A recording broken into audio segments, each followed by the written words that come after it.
but it's letting go of the guilt. That was one thing I heard out of her discussion this morning. Let go of the guilt. We heard from Tiffany about building confidence and feeling like it's okay to be who we are.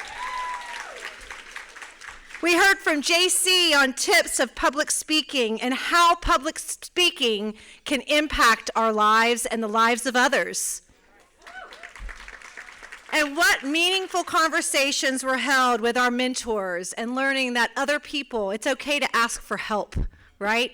Let's ask for help because we all need it. So thank you again. We all got a lot of great things out of the workshops this morning. I want to do a quick shout out to our events team, Elizabeth and Jamie. They put this event on. Kudos to another amazing event.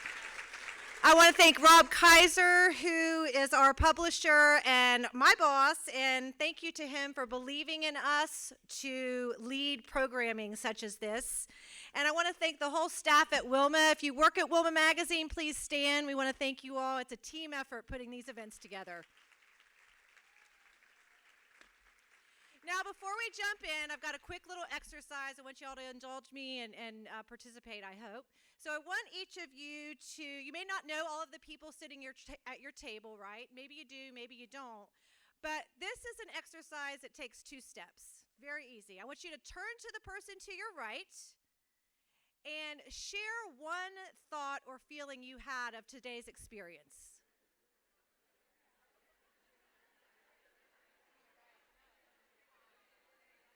All right, I'm hearing hi, I'm feeling excited, I'm feeling meaningful. All great adjectives.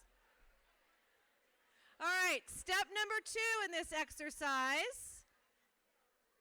If you want to continue the conversation, grab somebody's card, right? You can talk afterwards. But the number 2 step in this process is turn to the person to your right or the other side and give them to the left, thank you, Vicki. Give them a compliment. What can you compliment the person to your left?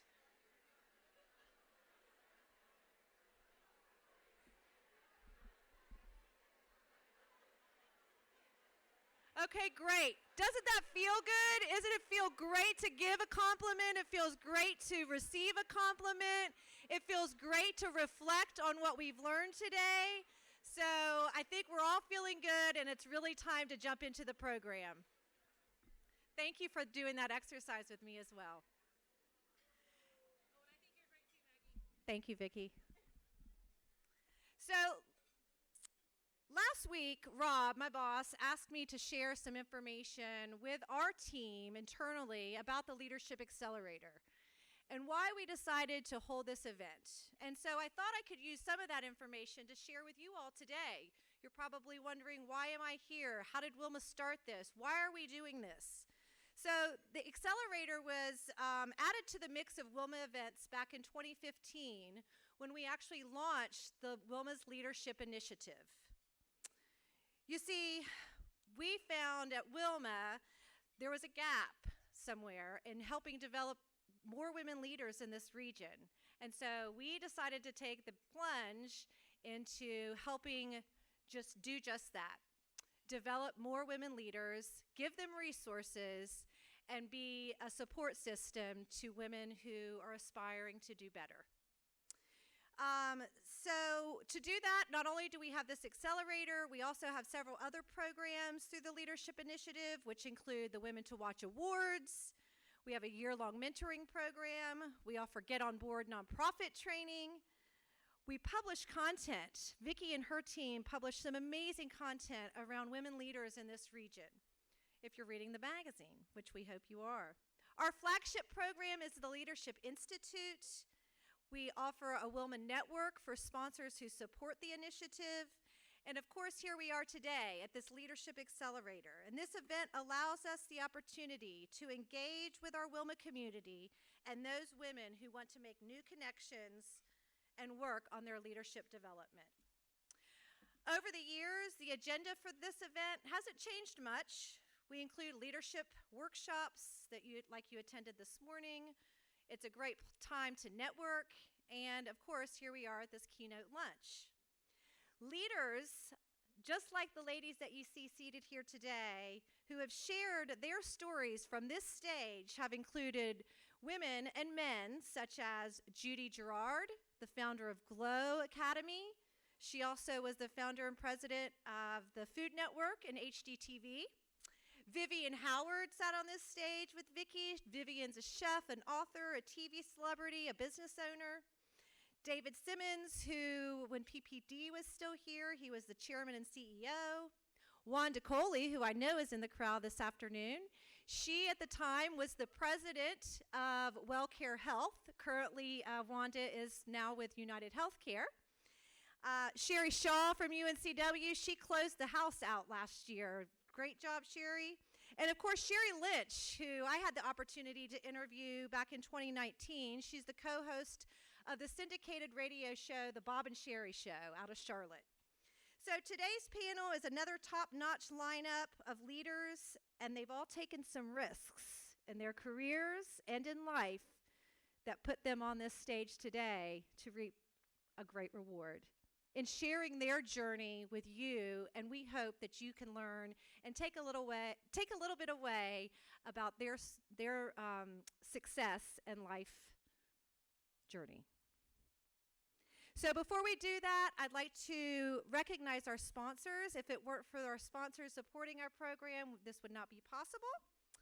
And so, I need a program. Hold on just a moment. Thank you. Takes a village. So our founding sponsors are Cape Fear Community College, Live Oak Bank, PNC Bank, and Wilmington Health. Our corporate sponsors include Cape Fear Public Utility Authority, Corning Incorporated, Customers Bank, Excite Credit Union, Flexner House, GE Hitachi, Wilmington International Airport, Genesis Block, Encino, New Hanover County Government, Shipman and Wright, Rev Federal Credit Union, and the Wilmington Chamber of Commerce.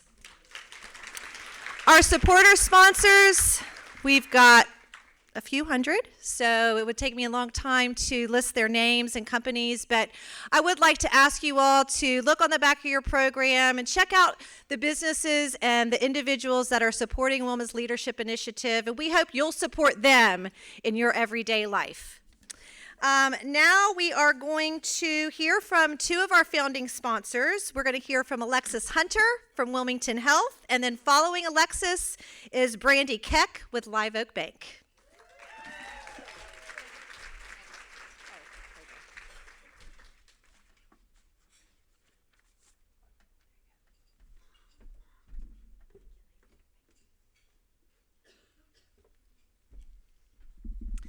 Hello, my name is Alexis Hunter, and I am the Community Liaison for Wilmington Health.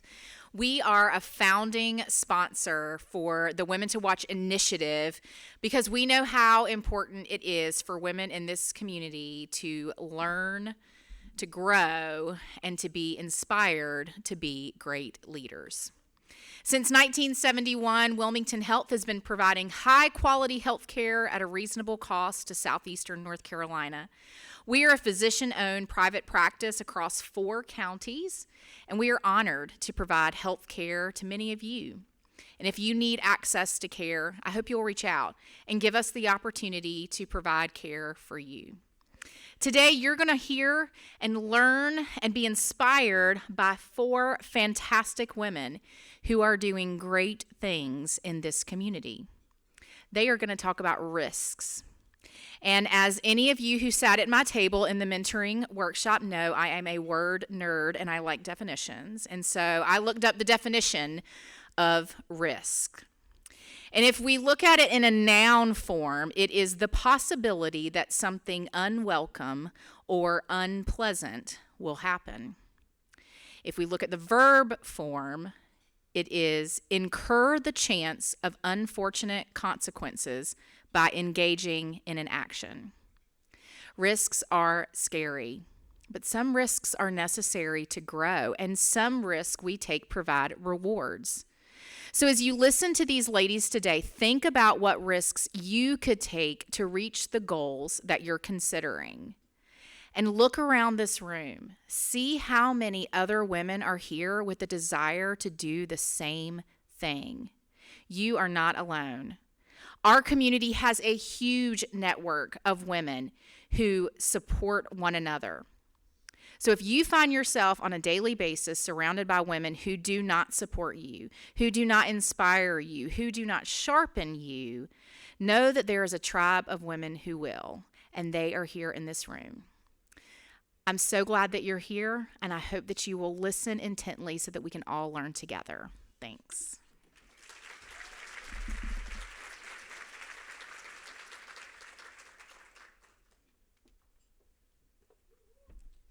I'm a little taller than Alexis. My name is Brandy Keck. I'm the head of veterinary lending at Live Oak Bank, and it is my extreme pleasure to be here representing Live Oak as a presenting founder of this phenomenal organization. I moved here from Ohio about 6.5 years ago, but had been coming down here for a long time with different business ventures, so I knew about Wilmington. And to be honest with you, living in Wilmington felt like a dream. Maybe that's like the Ohio in me. The common folk don't get to live this fancy beach life. But as cool as it was to get to move here, this place has gotten better and better over the years. And it's because of the people and because of organizations like WILMA. My first interaction with WILMA was heading into a Harris Teeter.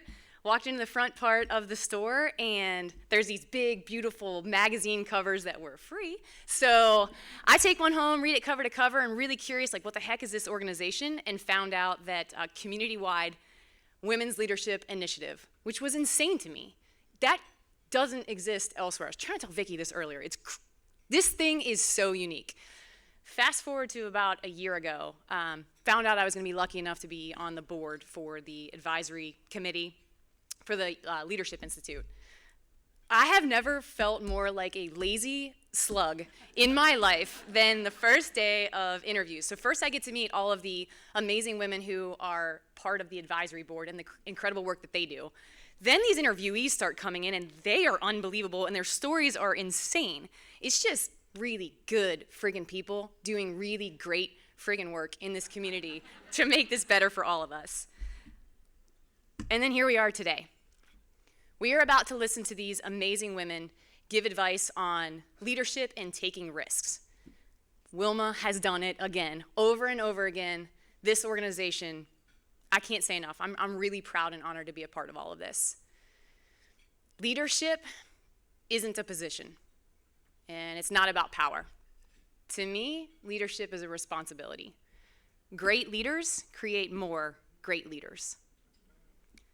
So kudos to every single one of you badasses in this room who cared enough to be here today to learn and to become and create even greater leaders. Thank you.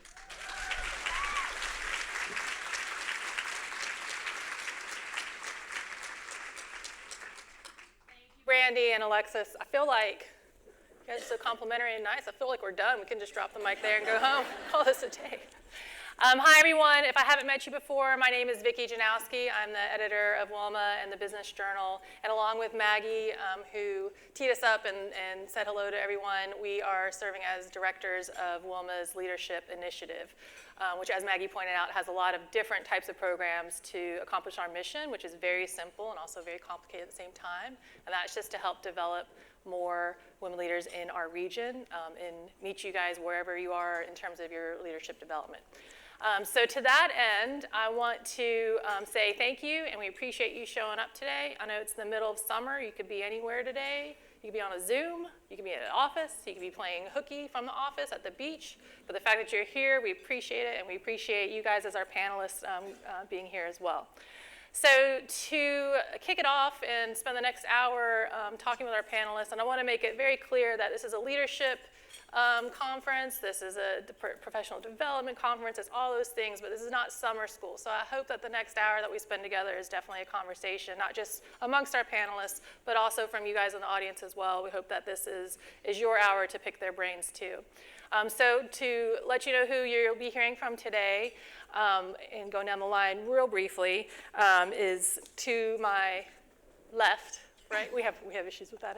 To my immediate left, is Chikima Clinton Quintana, who is at Live Oak and a VP there and runs Live Oak's channel, which is located downtown. Next to Chikima is Amy Conway, who's a consultant and a coach at Leith HR. Jessica Loper, who earlier this year became Assistant County Manager for New Hanover County. Jessica's also a graduate of WILMA's Leadership Institute. Can I get some noise from any other alum from the program who are here?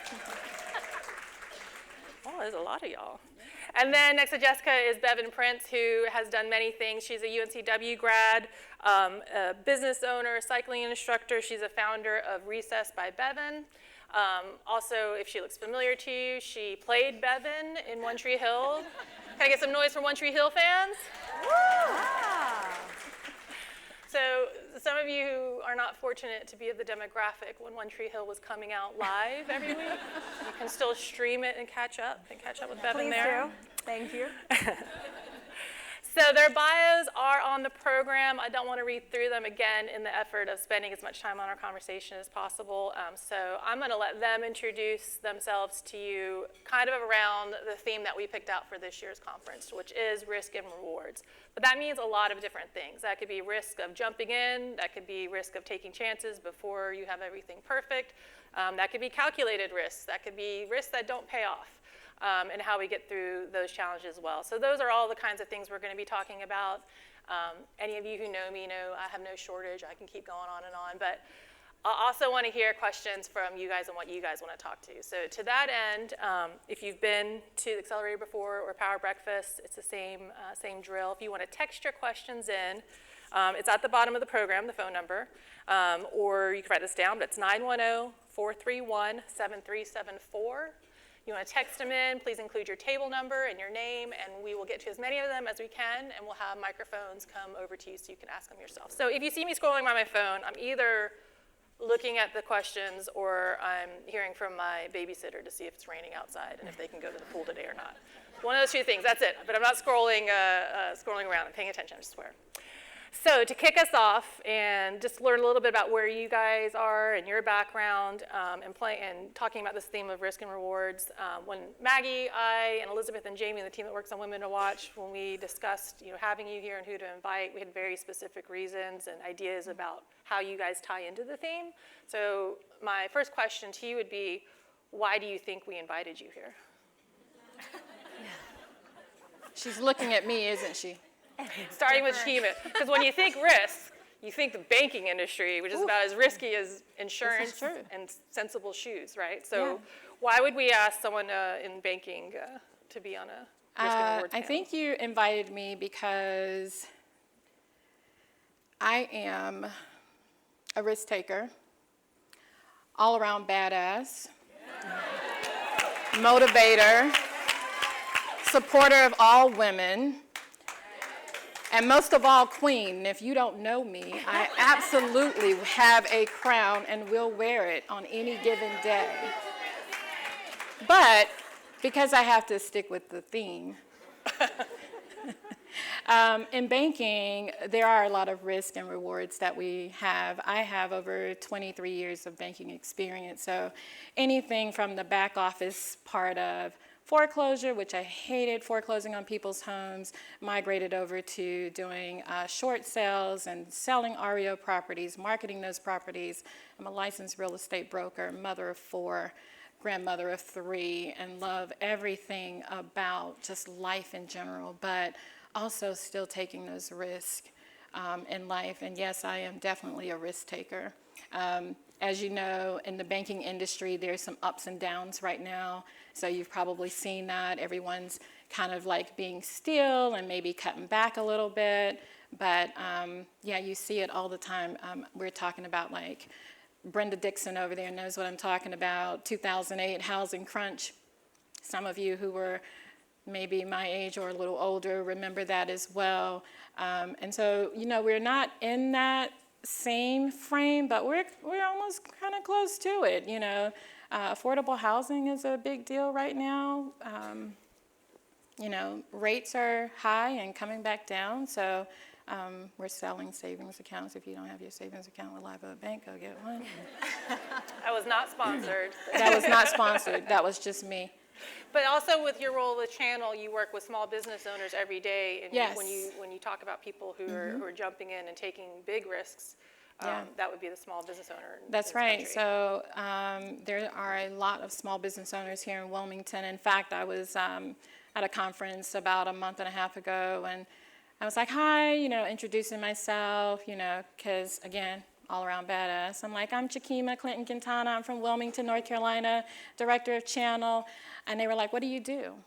And so I said, I help small business owners achieve their dreams, AKA Small Business Fairy. And they were like, oh, yeah, we do something similar. And so she goes, there are Black-owned businesses in Wilmington? You asked the wrong person. Yes, there's over 400 and some small businesses, Black-owned businesses, minority-owned businesses, that you need to come and visit us and find out what we're doing. So that is one of the risks. That is one of the risks that I take on a daily basis, is helping small business owners find their space, their dream, their vision, make all of that come through elevating them through technical assistance, education, and one-on-one coaching with my team of 3. So, yeah. Okay. And Amy, tell us a little bit about your background and kind of, what you are working with people on too. She's a badass too. Thank you, Shakiba. I spent about 2 decades almost working for Nordstrom, which is a luxury retailer in North America. And I'd like to think with the theme of risk, it was probably because one day I just kind of left it all behind. So had a pretty successful career there. I did a lot of different things from merchandising to store management. So I was the HR director for the Northeast, which is about a $2 billion, 8,000 employee region. And I had a team of 35 people that reported directly to me. And during COVID, I just kind of said, all right, I think I'm done, right? And reorgs happened, and I raised my hand pretty early and said, I think it's my time to go. And I'd like to say that was risky and not well thought out, but I had been thinking about it for years, so I took my opportunity when it came. And about 6 months later, I also said, you know what, I've lived in big cities for 20 years as well, Chicago and Washington, D.C., and I'm over it. And I said, hey, I think I'm gonna move to this little small, beach coastal town, and they've got a little downtown, I think. I'd been here 2 days. My friends said, are you kidding? You got scared when you were there. I stayed at this little Airbnb, and it was so quiet here. I wasn't used to it. I lived in the city. It was so quiet, I got scared, and I went home a day early. So they're like, you're going to move there? I said, yeah, I'm going to move there. So I packed up my little French bulldog, and we moved to Wilmington. No job. I did have a job. I started doing coaching and consulting work, and I was working on building my own business. And I said, I can do that anywhere. And that was the point, is that I want to go live my life. So I think to some in my life, they see that as risk-taking. To me, I saw that as going and living my life and doing it in a way that could make me really happy and kind of live on my own terms. And I connected to Wilma here through Lisa Leith, who I work with in my consulting group. And now I work with tons of businesses, but I always go back to, I worked for a business that was 70 to probably 75% female in retail, and I was used to being in rooms of all women. And now a lot of the clients I support, I'm in rooms of all men. I work with IT in general, contractors and finance, and I'm constantly fighting for the women in the organizations. And I think that that's what I'll continue to do, and I love to do, and I do that through my coaching work, is just helping women advocate for themselves. Yeah.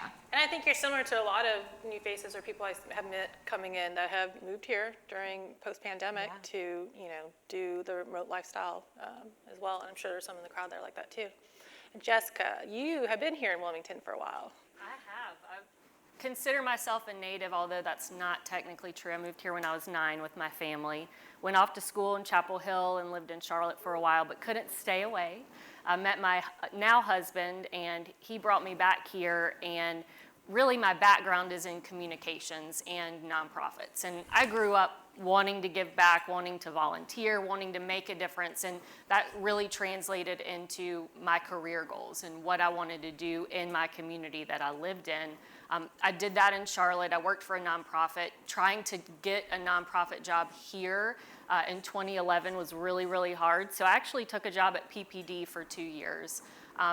Never worked in corporate. I don't know if I ever will again, honestly. But it was a placeholder. It was something to really kind of bridge where I knew I wanted to go, what I wanted to do. And I ended up getting a job at Cape Fear Habitat for Humanity. I know there's a few folks here from Habitat. And now I'm involved in their board, which I'm really excited about. But that's really where my passion was. I wanted to help this organization, help our community, help people here in Wilmington make a better life. And then this job at the county came open, and it was in communications, and that's what I had really kind of built at Habitat, and building their outreach. And this seemed like a good fit, but it felt wrong to me because it wasn't a nonprofit, and it felt hard to make that jump, knowing it would be a bigger platform. And ultimately, as I really kind of learned about what the county does, we are making a difference every single day in people's lives. It's just a different way. We're not a nonprofit, but we are working so hard to serve the community. And so I was able to kind of wrap my mind around that and take that step. And since then, that was 7 years ago, and I've really risen in the organization. And I think a lot of that is my passion, because I want to make a difference, because I want to give back. And that's a really big piece of what I always want to do. And I think that resonates with people when they see my work, when they see me, dive in. We've had awful hurricanes. I've led teams through Hurricane Florence, through the pandemic. So there's been a lot of big things that I've had to tackle and do, and I think those around me in leadership have seen those skills. I loved Bevan earlier. She said, you're very grounding, and I try to do that. I try to be calm in high pressure situations, and really be the person that people need me to be. And so that's kind of how I've grown. I moved into the Chief Communications Officer role in 2019, and so that's been the past few years of my life. And so now, in April, I got the opportunity to be an Assistant County Manager, and good Lord, that's overwhelming to even just think about. That's a big responsibility. It's different than what I had been doing. I had been, the person, the doer, getting things done, and now really moving into the leader. That's a huge step, and I'm still getting my feet wet, still really kind of trying to find my path forward, but I'm surrounded by an incredible team. We've got a great group of women at Table 8 that all support me and throughout the organization, and we really have an organization at the county that brings leaders up, brings women leaders up, supports us. There's a ton of top-level leaders in the organization that are women, and I think that says a lot about the county. And so I feel very fortunate to be where I am, to have been seen in what I'm doing and recognized in this role. And Bevan, you want to tell us a little bit about yourself too? Yeah, I guess back to your original question, why you think I was included on this panel. I firmly believe that if you want big things, you have to be willing to feel big things. And those necessarily aren't always the glory moments of our life. Failure to me is a rite of passage, and it's a tunnel, not a cave, and it's something that we have to be so willing to experience in order to be leaders, in order to excel, and in order to bring other women up. So when I joined the cast of One Tree Hill, I had never been an actor. I just you were showed a student, up. right? Were you Yeah, at UNCW? I was a student at UNCW, planning on going into casting, and the guy sitting next to me asked if I wanted to be a cheerleader on the show. And I said, well, I've never been on set. This looks like a great opportunity. I'd love to learn about it. And I continuously showed up, and when they asked me to shake my pom-pom, nobody shook it harder. I took every bit of it very seriously. I never take myself seriously, but my work I always take very seriously. And eventually they started to write for me. So here I was on a television show with no experience. At that point, I moved to LA, started acting there, kind of realized that I didn't have much of a toolkit for self-validation. And I really wanted a way to make the experience of auditioning something that was positive and fulfilling for me. So I decided to move back to the Southeast, went to Savannah College of Art and Design for Performing Arts, graduated Excelsis Laureate there, decided to move to New York for a couple years, and then I met my husband, and I never left. And we stayed there for 10 years of our lives. And one day I was feeling pretty claustrophobic in the city, and so I stumbled into a Soul Cycle, which is an indoor cycling class. And I looked at the teacher and I said, okay, I want to do that. And sure enough, I auditioned, and they said, we love you, but you have no idea how to ride a bike. I said, guess what, I'll learn. I was like, give me a mic and let me learn. So eventually, they let me join their training program, and after 7 years there, I was working with the instructor development program. In addition to that, I was training new instructors. I was in the corporate office, and then COVID hit, and my husband and I came down for a few months in the midst of that, and I never thought my British husband would fall in love with what I consider my hometown. And sure enough, he was head over heels in love, and he said, why don't we do this? And I said, well, I don't have a job. He said, well, you'll start your own studio. Okay, that's really cute. In all honesty, I feel like I've been someone who is a great executor. I'm an incredible employee, right? I show up on time. I step up and in, all these things, but I had never really stepped into a role where something was my own. And he aggressively encouraged me to do that. And then Live Oak Bake came through and helped us out, because I saw a gap in the community for a space for us to provide community and conversation with each other during a time where that wasn't really possible. So I bought some bikes, a tent, I put them 6 feet apart, some speakers, and I said, here we go. And my goal has really been to create an all-inclusive space that is representative of the Wilmington that I think we're headed in the direction of, and that is my greatest passion thus far in my life. And we are moving into our first permanent location at the end of this month. Thank you. And we're just so excited to bring some joy and movement and breath and community to this incredible place. Great. So now that you know the panel a little bit and who we're talking with, again, feel free to text in your questions, and we'll get to those as many as we can. And while those are coming in, I wanted to ask you all, especially since you come from very different perspectives and probably different leadership styles as well, these decisions, whether they're quick or long-term in the making, when you've changed things, either changing your whole environment and lifestyle and jumping into new areas that you weren't 100% comfortable with yet, or even rising up through your own organization and pilot programs. So as you come to these junctures or you see them down the road, like, what are the kinds of things that you're thinking about in terms, especially when we're talking about taking the next change to the next risk? How do you process that? Do you just jump into the deep end like that? 100%. Nobody knows what they're doing. Don't think about it too hard, because it'll freak you out when you go to your dentist next. But nobody knows what they're doing. We're all just trying to figure it out. And it's all about information and knowledge. And going back to what was said earlier about asking for help, you just got to reach out to your people. People are willing to help, and they want to be there for you. So you'll figure it out. I try to remind people every day, every single day, that you've gotten through every difficult experience in your life thus far. And you're here. You'll get through this too. And you may reach some bumps in the road, but guess what? You'll figure it out, and we're all just gonna figure it out together. And if we rely on each other, it's impossible for us to not grow, which to me is the ultimate form of success.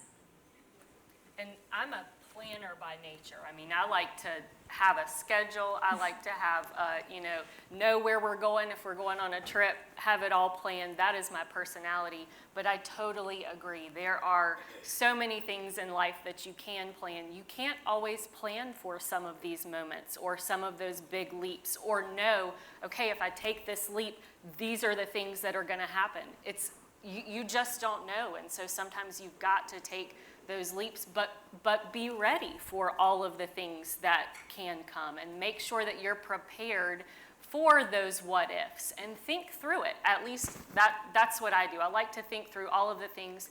And the biggest thing for me really in taking a lot of those different promotions and some of those risks is having the people around me. I've got an incredible husband who supports me, who encourages me, who believes in me even when I don't believe in myself. I've got friends that do that, colleagues. I've had 2 mentors in my life that really have pushed me beyond my bounds, and that's Kitty Yerkes and Ruth Smith. They were both bosses of mine. They saw me for who I was, and they pushed me. And earlier, I think you all heard, and hopefully you've heard today, how important it is not to hold other people back, not to hold other women back. And they have not done that. They have raised me up on a pedestal and told other people and me how wonderful I am. And so that resonates, and you start really believing in yourself because others believe in you as well. And so I think there's a little bit of both for me. There's you got to take the leap, but I want to kind of know all of the things that I'm stepping into, or at least a little bit.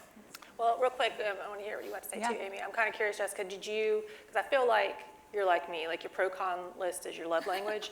Like, at what point did you start saying, I'm going to go for assistant county manager? Like, was that in your strategic career plan? No. Did it kind of come at you? Yeah, 7 years ago when I started at the county, I never would have believed that I would be where I am today. That wasn't my goal. My goal was to rise within the organization, but I thought that really meant within the communications department. And so I never started at the county thinking that I was going to be one of the leaders of it. But over the past few years, I've recognized some of my skill sets, things that I'm good at, ways that I collaborate, and I just want to put a plug in. We have 3 assistant county managers, and we are all women. What an incredible thing that is, right? So Lisa Wurzbacher's here. Tafana Bradley is not, but she's an incredible powerhouse in the community as well. But the 3 of us work really well together. We have different skill sets. And so when that position came open, I knew that it could be a spot for me to grow. And our county manager has been really, really supportive. And he said to me, when are you going to have another opportunity for this? I don't know. It could be years down the road. It could be 6 months down the road. I don't know. But here is my opportunity. Why am I not going to take it? I love one more thing on that. I love to always ask myself in these situations, well, why not me? Instead of why me, but why not me? It's going to be someone. So why not me? Yeah, I would say, I don't know, I'm probably different in different places of my life. I would say decisions more personal. I tend to think about it, and when I know I can't stop thinking about it, then I'll just all of a sudden make the plunge. But I am a little pragmatic. So I do give some things some thought. So I didn't just move here overnight. I was thinking about it for 6 months, and then I went. But in business, and I would say in my career, I was lucky enough, I got some advice from my dad really early on in my career that was find your champion, right? That's the person that talks about you in every room that you're not in. That's the person that wants you on their team every time they get promoted, right? You got to find your champion, and especially if you're in a big corporation like mine of 80,000 plus people. And I found that person really early on, and I trusted him, and I was a heads down, do my job. I was given an assignment to do. My job is to nail the assignment I'm in, and that's what I focused on. And I always believed that if I did that and to the best of my abilities, then people around me who were talking about leadership in a different room would say my name and I would be considered, and it always happened. I mean, I was with Nordstrom 18 years, but I probably had 13 jobs. I lived in 5 places. I moved, relocated several times. So I wasn't just in one place. And that happened, and I really trusted him. And there was many times where I resisted, and I'm like, no, I'm never leaving Chicago. I'm not taking that job in Washington, D.C. And I remember him walking in my office, and he wasn't even my boss at the time. He was just a person in the region. And he came to my store that day, and he walked in. He was like, you're taking that job in Washington, D.C. So pack your bags and tell them you accept the job. I'm like, okay. And he did that a couple of times, you know, throughout my career where I think I was hesitating and he was like, you can do this job. You're the best person for that job and you need to go take that job. Has it become easier then for you to do that on your own, like from yourself? Just force yourself to do it? Yeah, for sure. I think, you know, Nordstrom's a fast place and decisions happen quick and things happen fast, and I'm a little like more pragmatic and need to think about things for a little bit, and there's no time for that in that kind of business. So I think that he kind of knew, like, she'll take the job, let me talk to her. You know, like, he knew she just needs a day, you know. But we didn't have a day. It was like, you got the job on Friday. Okay, I'll see you in Washington, D.C. on Monday morning. I'm like, well, I live in Chicago right now, so, okay. But that's the way it worked there for that organization the entire time I was there. But, yeah, I think you got to find people around you, and even if you are a little bit nervous, you're a little bit afraid, you're not sure, you got to trust him, because if he thought I could do the job, I knew I could nail that assignment. Yeah. So I am a planner, but I'm not a planner. So I can pretty much make a decision almost spot on. I know what I want, and I'm always going to be able to make that decision almost immediately. But sometimes I do think of the pros and cons, but it's not a long pros and cons type of deal. So even with coming into Wilmington, so again, years of banking experience, no banking, I felt like I knew all the banks, but being recruited to Live Oak Bank, I was like, who the hell is this bank? I don't know anything about them. And so I actually wrote back like, thanks, but no thanks, see you later. And the recruiter wrote back and said, can we at least have a conversation? I'm paraphrasing about the see you later, by the way. And so I said, sure, and this was about Christmas time, but I know that I'm a little bit different from most people. You know, my confidence is pretty high. I just believe that what's for me is for me, which I would want everyone in this room to believe that. Like, whatever you go after, whatever you want, it is for you, and you have to believe that in order to receive it. And so I'm really big on the universe and prayer and meditation and things like that. And it took about 2.5 months. Live Oak is pretty, you know, big on their interview process. And so I remember coming for about 3 or 4 interviews. The first 2 I dressed up for in a suit, and then they told me, either you're here because you're an auditor or you're going for an interview. And I was like, damn it, why don't you guys tell me I could dress down? And so the 3rd and 4th one I did. I came in dressed down pretty good. And my sister was like, are you nervous? And I said, no, they're recruiting me. What am I nervous for? They came looking for me. Yeah. And I was like, yeah. She was like, yeah, they came looking for you. I was like, right. So I'm going in with all of these dreadlocks, this nose ring, the whole 9. I am going to be my authentic self. And Brad Day hired me as his compliance officer. And so for me, that was a little bit of a risk coming to the bank, because I was leaving another bank that I had been with for over 9 years. But keep in mind, I was doing a similar role, and the culture was almost the same in Raleigh. But then there was another role that took place, and I'm in Channel now, which was when we decided to open Channel and create this initiative, we needed to find someone who was going to run it. And I applied for it. I got the role, and I remember one of the questions that Huntley asked me in the interview, and he said, what are you afraid of with this role? And so I looked down, kind of semi-nervous. I think it's raining, by the way. And I was kind of nervous, and I said, not really nervous, but like, what does he mean? What am I afraid of? And so I looked back up at him, and I smiled, and I said, nothing. I was like, is that the wrong answer?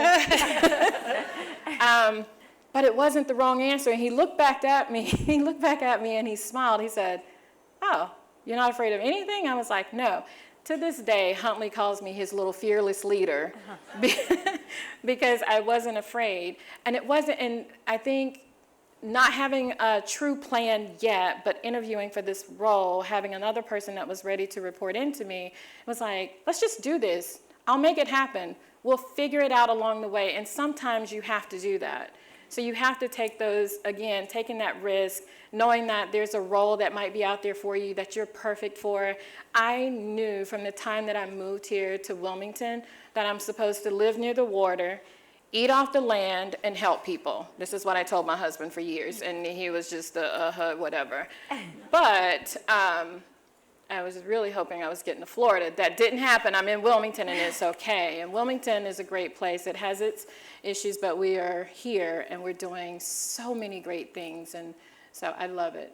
So this elite level of self-assurance and not second guessing, is that just, how much of that is just your personality and your nature, and how much of it is something you've had to get better at over the years? So I would say 60% is personality, but I did have to get better at it over the years. Like, some people are just naturally born with confidence. Like, they just, oh my gosh, you look at them and it's like, how do you do that? How would you wear those pants or those shoes? And I say this to my daughter all the time because she's good at putting colors together, and it's like, girl, that's so cute on you, but your mama could not rock that, you know. But she was like, no, you can. And so it's just one of those things that you learn. Like, I'm the only one that's beating myself up. We are our worst critic, right? We hate on ourselves so badly instead of just building ourselves up. And if you would give yourself the same love that you pour into someone else, pour it into yourself, you would be so much better. And if you are one of those people that someone says, oh, she's too much, because I've heard that before. My whole life. Y'all heard that? Whole life. She's too much. She's so all that. Who does she think she is? Let them melt where they stand. You shine brighter than anything else in the room, and then step right over them. Let them melt. Go bigger. Shine brighter. It's interesting to me because there's something that I'm reading in between the lines here. You know, even what you didn't get from just your personality, you can tell you have done your work.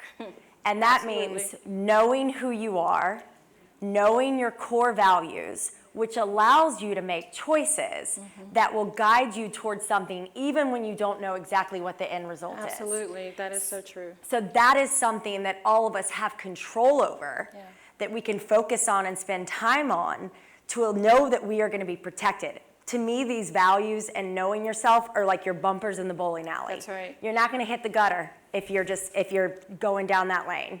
You just won't. So I just think it's such an important thing, and you can see that in you. It just radiates. Like, she knows herself, and it makes us all want to be better. That's so right.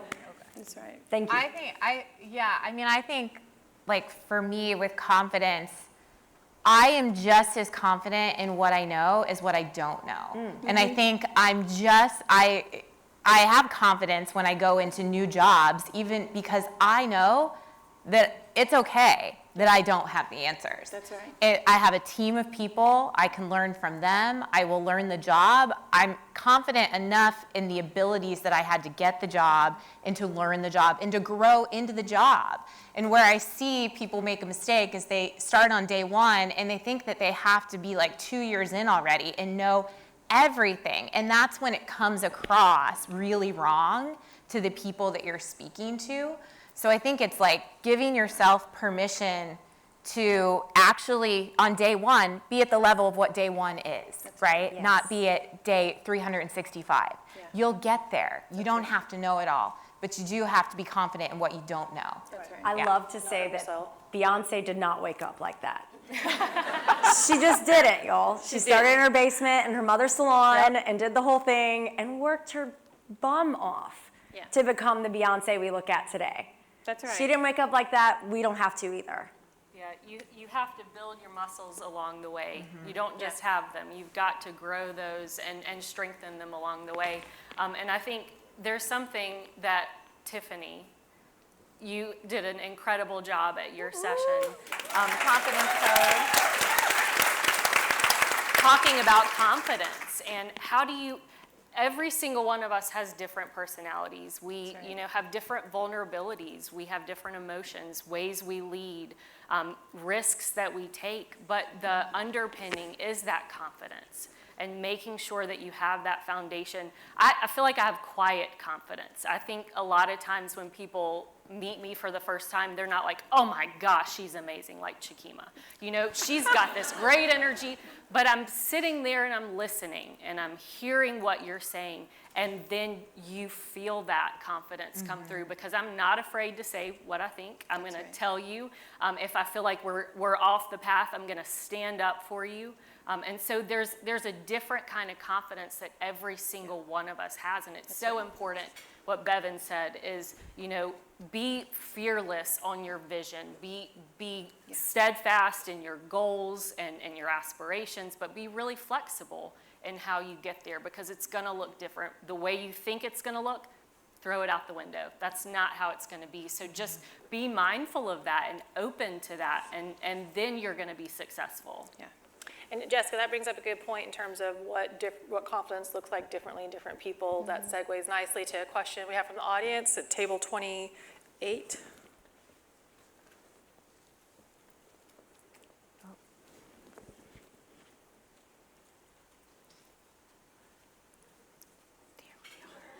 There it is. It's looking for the microphone. It's like right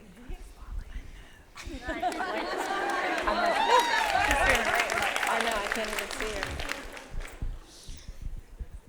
All right, hi ladies. Well, I submitted 2 questions. So one that I am gonna ask is, so as you build a number and a variety of skill sets to put in what we call our toolbox, how do you go about planning and determining what is the perfect role for yourself?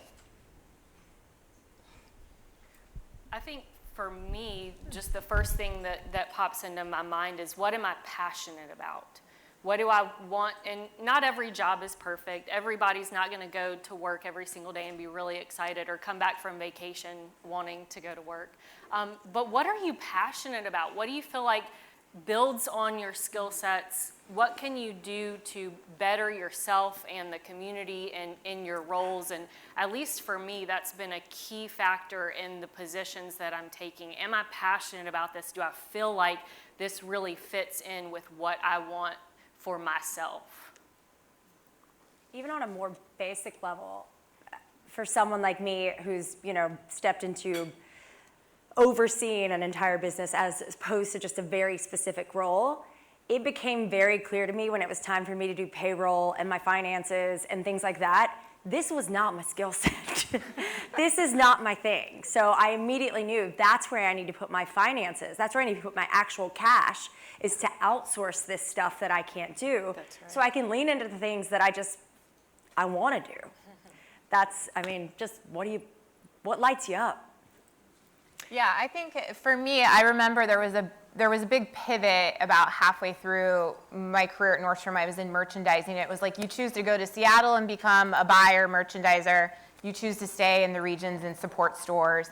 And for me, I mean, I don't know that I was methodical about looking at my actual skills, but I knew what I was good at, and that was raising up people, and I liked working with the people. That's what gave me energy to keep going every day, was to see those people that I supported succeed. That was way more important than my own career, was to see my managers get promoted to their, you know, they moved to Seattle, right, and take those big jobs. So that work was staying in the regions. And I know that I would have been a great merchant. I was good at the numbers. I knew the finance part of it, and that's what buying is. But to me, I just was like, I don't know, that doesn't light me up the way. So it's the same thing that Bevan and Jessica said. You know, the people were what lit me up, the product every day, Christmas morning, every time you get into the store. That was what kept me going into work every day. And so I think that was probably where I chose most, and that's what I do now too, is like, where can I impact people? And the clients that I work with now, the ones that have more employees, are the ones I get more excited to go work with, because there's just more people there, and that's where I get my energy from. Yeah, absolutely. I agree with you, Amy. For me, it is working with other people, growing my team, even as a leader, being able to help others in the community and doing the community work. I'm gonna call my friend out down here. She reminded me that the work that I was doing was so important, and this was maybe a year ago, maybe Tiffany at 40 over 40. I'm standing there, actually, it might have been 40 over 40. 40 Under 40. I'm 40. I'm saying over 40 because y'all need to get a new category. We need an over 40 category. I agree. We need an over 50 one too. All jokes aside, Tiffany was, I was talking with Tiffany and we were just talking about the work that I do. And I'm not gonna quote her, but she was like, your little brown face, because y'all know Tiffany is tall, and my twin sister and I love it. And she was like, your little brown face and everything that you're doing in this community matters. She was like, people really trust you. And I know it's hard to believe, but I'm really a humble person. And so, minus all the confidence. That's not hard to believe. No. Confidence and being humble are not I know, synonymous. I'm just picking. But it was like a light bulb went off when Tiffany said that. And ever since then, I was just like, it still echoes with me. And so it's just something that's just within me. I've Jane of all trades, y'all. Seriously, all jokes aside, I've ran restaurants, I've worked telemarketing, all of those things that I've done. I was a manager as early as 14. I've worked for Bojangles. I know the secrets to the biscuits, the dirty rice, and the tea. But all of those different skill sets, along with going back to school, not going immediately after high school, being a single mom, raising kids, having grandkids now, and just the people that you network and you meet, all of that is some of those things that you put in your toolbox, and they help you to grow. And so, yeah, for me, that's just what it is. So my perfect job right now is what I'm doing. But I can say that today and tomorrow another job may present itself. Mm-hmm. And so I don't know that I can necessarily say it's perfect. To me, it's perfect. But that doesn't mean this is your perfect role either, right? Your perfect role could be you're okay with making the biscuits, cooking the dirty rice, and cleaning the bathrooms, or whatever the case may be. You may be okay working in doing telemarketing and sending me spam calls all day long. I'm okay with that, but be the best at it. And whatever you learn, you throw those in your toolbox until you get to the role that you really want. But again, just remember, I thought I was in the role that I really wanted in compliance, and I realized that's my second passion was regulatory compliance. Yes, I was a bit of a nerd. I love to dig into No one has ever said that sentence. I think no one has ever said. But, and now, this is the role, so, yeah. Great. And all of you guys have mentioned both either personal or professional support systems that you've had. And Jalen at table 30 has a question that's a little bit of a different take on that, but she wanted to get some advice on. Hello.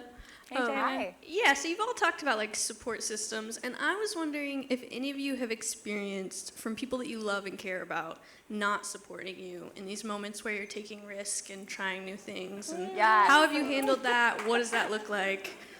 Thank you. So I can say I come from a Midwestern parents, they're like, what do you mean you're not going to have health insurance? What do you mean you're leaving that six-figure salary? What do you mean? Oh my gosh, their doubt, I let that probably creep into my head for a while before I actually made the decision. And then finally I just was like, I'm not telling them. My sister and I have a pact now that we don't tell them things until it's really bad. And we have to. We're we'll tell each other. If there's a medical problem, we only tell each other because I get my pragmatism from my father, and that financial security is such a value of theirs. And it is a value of mine to be secure, and it's what kept me probably in places a little longer than I should have stayed in places. But finally, I had to push through and just be like, I can't worry about my parents having their emotions about my life. I'm 40 years old. Their life is theirs, my life is mine. They did their job. I'm a fairly reasonable human being. I'm not doing anything. I mean, it wasn't that crazy to just quit a job. A lot of people do that. So yeah, I would say, yeah, exactly. There were a lot crazier things in life. But I think, again, very traditional values, and they just didn't get it, My dad stayed at his company for 40-some years before he retired from that company. I didn't want that life. Their life is not mine, and it took me time. So again, it wasn't easy. I'm not saying that if there's people in your life that doubt you, it's easy to kind of stand your ground. It's not, but eventually you have to get to a place where you choose that your path is more important than their doubt about it, right? And, you got to get then you got to go find some people who support you, right? And you got to make their voice louder. So, yeah. Yeah, I agree 1,000% there. For me, parents, mom was more scared than anything. Oh, you're moving to Wilmington? That's where they had that 1898 thing. Yeah, Mom, I'm still going. We had some friends that did the same thing. And all the things that I've done, I've not always had someone to support me. But I am my biggest supporter. And those that don't support me, you're toxic, and I'm just going to slide you over here. I distance myself away from them. So you have to do that in some cases where you're toxic people. Apple makes this great thing. I don't know about Samsung or Droids. I'm not picking on you guys. But Apple has this great feature where you can block people in your phone. Block those toxic people. Don't talk to them. Don't tell them anything about anything that you're doing going forward. Make the pact with your sister, cousin, uncle, aunt, whoever, the ones that are supporting you, that are loving you. Stay away from those toxic people. Just, 86 them, as we used to say in the restaurant business. Bevan, I want to ask you about the opposite of that situation. You've been very candid about this, and we've talked about it. Mm-hmm. You had kind of the opposite circumstance. You had what sounded like an amazing support system, personally and professionally, and then have had to overcome the tragic, obstacle and challenges and the guttering of that changing so suddenly. Are you comfortable talking a little bit about that? Yeah, absolutely. How that's played into your journey? Yeah, I mean, I've always called myself a collector of humans. I feel like it's my greatest skill set. Never in a million years. I usually have used that reference with women. And I was lucky enough to spend 10 years with an incredibly smart, brilliant man. He became CEO at the age of 27. He moved himself to the States at the age of 15. He had no shame in delivering sandwiches and cleaning trash cans, and he did all the things and then built himself up to be a CEO of a pretty large company. And I really learned a lot about the importance and the value of having someone that can see beyond your own personal limiting beliefs. I knew that I was a great employee. I knew that I was all these things, but when my husband looked at me, he always called me boss, He was like, okay, boss, what are we doing? And then we were watching Empire, and he started to call me Cookie. he was like, okay, Cookie. And so he really gave me the space, encouragement, education, and grace to take some bigger chances. And I was so lucky that, I say right now, because I'm still at a pivotal point in my life where I'm learning who I am now at this juncture. We are always going to be shifting and changing, and like you've been saying, we don't know where life is going to take us. And as much as you plan, things can shift. So I'm still really learning who I am right now. I will say I loved that girl that was loved by Will. So proud of her. This has been my year of expansion.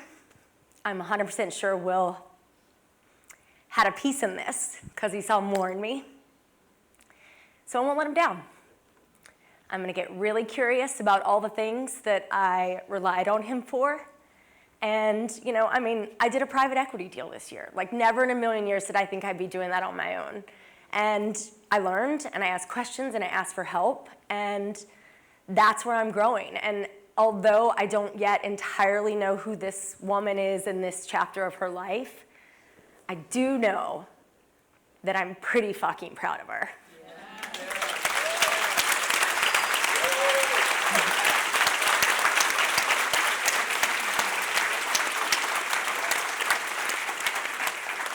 And I won't stop, because it's not an option. So we'll keep learning and we'll keep growing and we'll figure it out, because we always have. That's right. Thank you for sharing. I am always been impressed at how candid you've been about it. And there is a profile in the current WILMA magazine if you want to read more about just how Bevan created another support system and, how picked up the pieces and moved forward. And I just want to thank you for sharing your story with us there, and because I know it probably resonates with people in different way in different circumstances. So thank you for sharing. Along those lines, how about that? Like, how about, even if it's smaller obstacles or, other things that come up, how have you overcome challenges that have been thrown at you or in the planning stage or the taking the risks that haven't panned out? We can't pretend that they always work 100%. Are there any specific things you guys can think of and how you work through them? I think for me, something you said, and I wanted to touch on too, is asking for help. You don't have to do it all. You're in a new position, in a new organization, or whatever that next step or that risk is. It doesn't mean you're too vulnerable or you're showing all your cards to ask people around you for help. I was in a meeting the other day, and one of the folks that I supervise was asking me for guidance. And I said, honestly, you know more about this than I do. Tell me what you think we should do, and I'll tell you if it sounds right or wrong. But that's going to be the case, especially as I transition into this role and really, because my replacement for the Chief Communications Officer just came on Tuesday. So I've been doing 2 jobs for the past few months. So I'm ready to really kind of just settle into one. But I'm asking a lot of questions. I'm listening intently to try to learn. And I think that's the mark of a good leader and a strong leader, is to not be afraid to ask those questions and not be afraid to say, I don't understand, or I don't know what you're talking about, because that's the opportunity for you to really kind of create more trust with your teams and with other colleagues, because you're not coming in saying, oh, I know everything, I'm the best leader here, y'all just wait for it. It's really, I'm going to learn with you. I want to grow with you. I want to lead, and I want to be the person that you need me to be, and you can only do that if you really ask. Personally and professionally, that is like my currency. Someone that can go, I don't know. Mm-hmm. If someone says, I don't know, I'm immediately already drawn to you. I'm ready to work with you. I'm ready to engage with you. That is do not be afraid of those beautiful, glorious words. Because curiosity and confidence go hand in hand. Yes.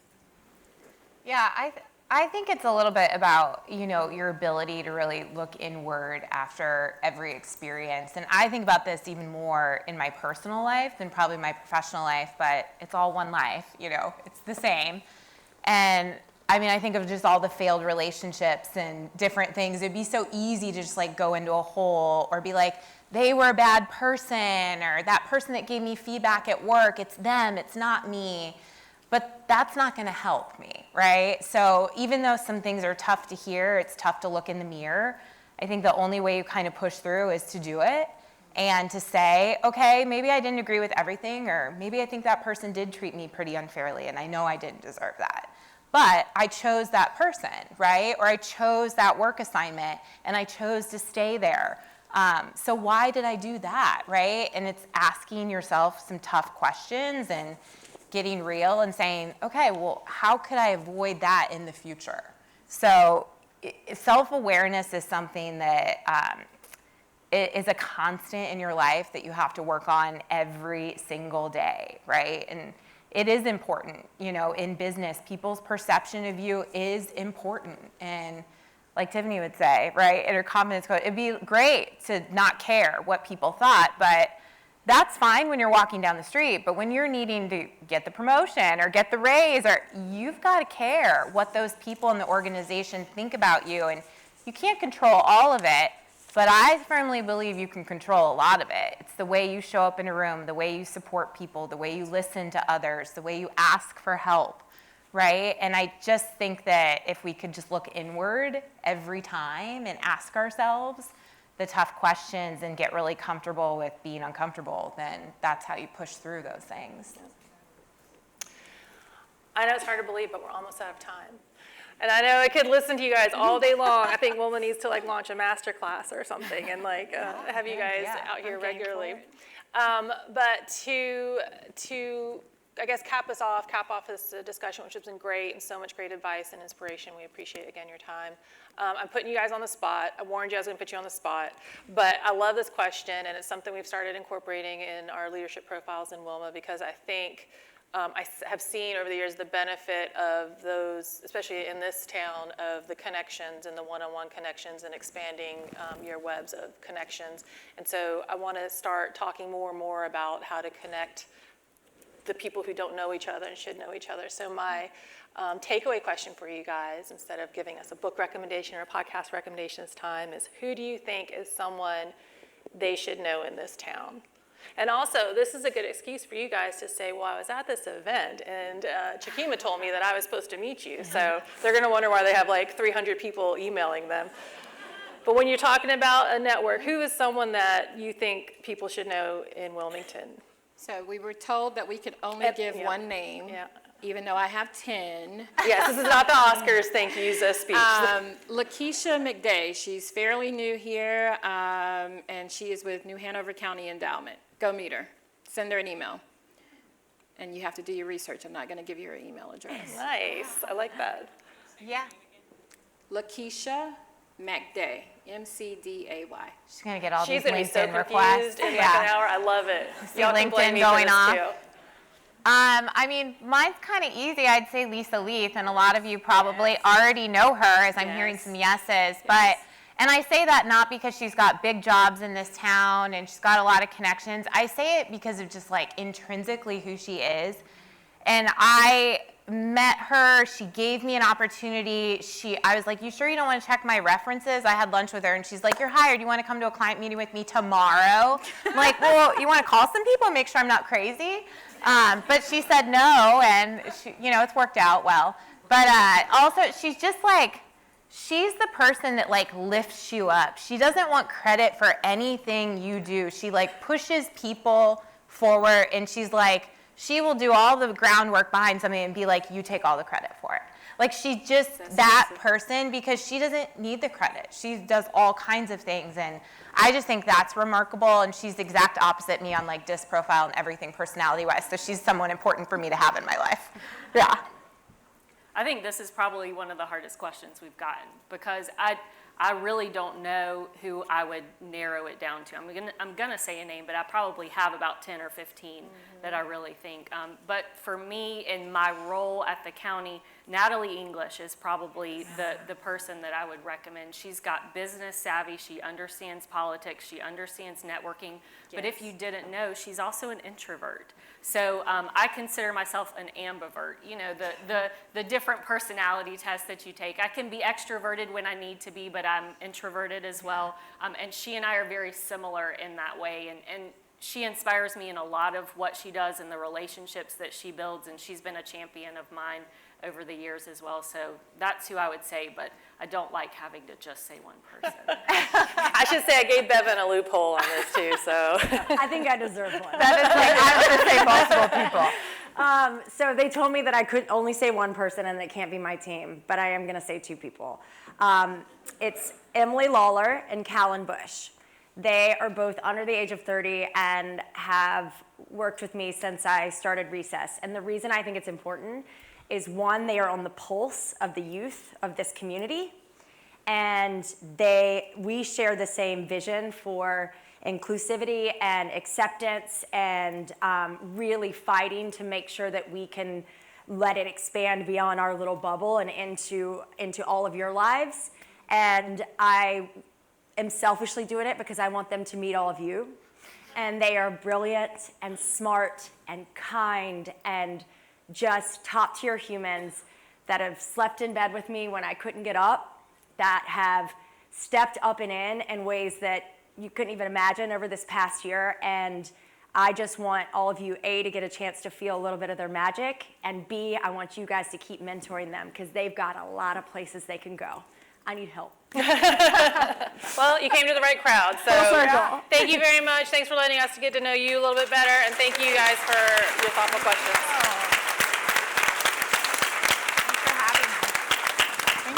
So thank you for coming to this year's conference. Keep an eye out. We'll have plenty of photos and recaps available too. And as you know, this is WILMA's 20th anniversary, so make sure you stay connected and hear more about what we have in store for the next 20 years, maybe, however long they let me around. I don't know. But have a great rest of the week, and it was so good seeing all of you.